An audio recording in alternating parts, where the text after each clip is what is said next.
And now we're back into why I said like about the afterlife, but now we're paradoxing. You'll see what I mean.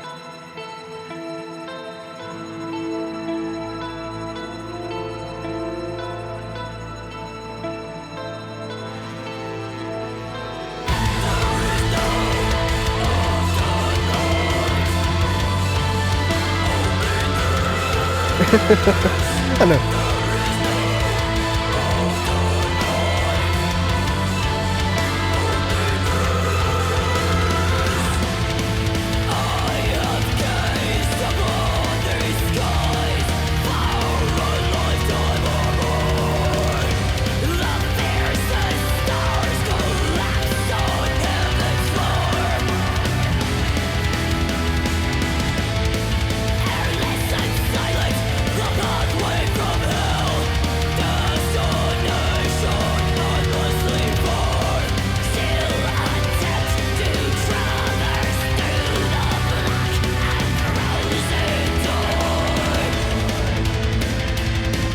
Totally pausing it there because I can, but yeah,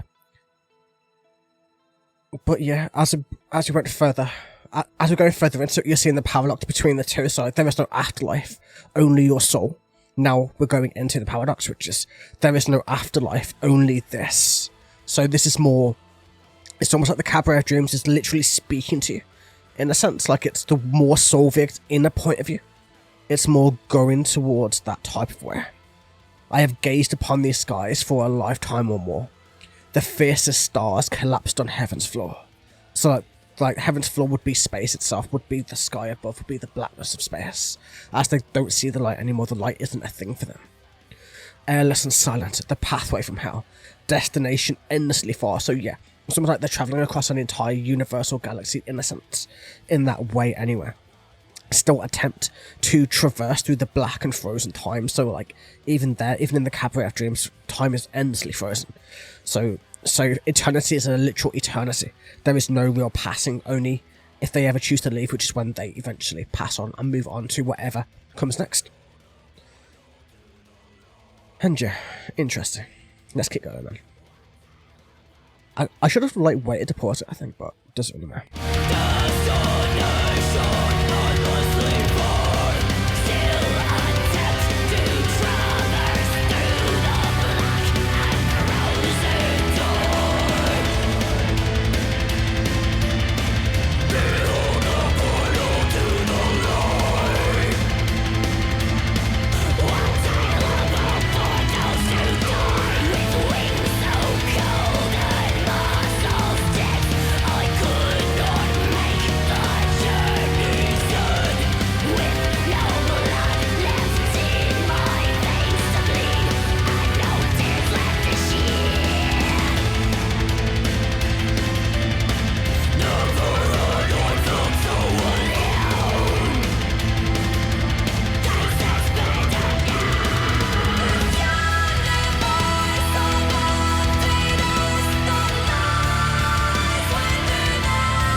Let me go back a little bit. Just before the start of that solo, but still. I love the paradox. It's such a great way to kind of like twist everything that we've just seen on its head a little bit. Just to kind of go more into the darker points of what the Cabaret actually is. And yeah, behold the portal to the light, a tale of hope for those to die. So like within the Cabaret of Dreams, there's a portal, and that portal is like, it leads to the light, it leads to away from the timelessness, it leads into death itself. As that light will kill anybody who steps into it. With wings so cold and muscles tense, I cannot make the journey's end. With no blood left in my veins to bleed, and no tears left to shed. So like, yeah, she's gone through so much, she's gone through so many other things, like, there's no way she could ever make it to the end of this journey. With nothing left in her veins to bleed, and no tears left to her, or to them, should I say, like, there's no way for them to really care to really get there. They really need to step into that. They really need to go back into that dreamless slumber, which would be the cabaret of dreams. Like, it's not a real thing. Like, it's all in that person's mind. So each person sees their own specific version and way and view of that specific world. I know one person sees it exactly the same way. From even Solveig herself has that image as well, as she's eternally trapped there as much as everybody else is, even though she's the one who basically ferries the souls across to that. But she's still just as trapped as anybody else as well. Never had I felt so alone, taste this bitter darkness. So yeah, her darkness is just showing straight through. Like, it's the paradox. Like, yes, she's the one who shows you the cabaret. She's the host. She's the one taking you and holding you there. But she herself is also equally as trapped, equally as overcome by her darkness in that sense.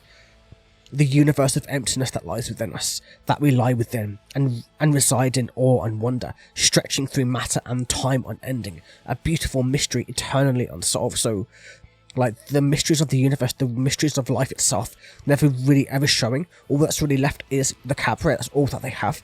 That's all that they think that they will ever have. It's their afterlife in a really twisted sense. Like, they've never truly died, and they've never truly lived to the end of their lives, so they're in a kind of purgatory in a twisted kind of sense. And yeah, it's interesting. Like, I don't know, Paradox really, like, the Paradox really like twists everything on its head. It shows like how, obviously I was talking about the darker sides. This is really showing the two angles of the host and then the trapped being the same person but two completely different entities in terms of like mindset and where they happen to be at whatever point in time. And yeah.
Wait, man, that was the Paradox one. Paradox is interesting.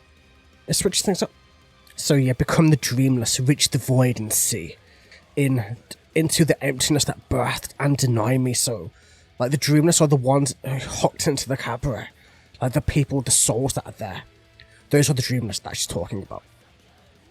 So you reach the void, this void that we're all in the sea, into the emptiness that birthed and denied me. Like, it birthed her back into life at the end of Emerald Seas, but at the same time, it denied her life, youth, everything else. It denied everything else. It turned her into a fairy woman, into a Davy Jones kind of character, where she is as trapped as everybody else, like I've already said.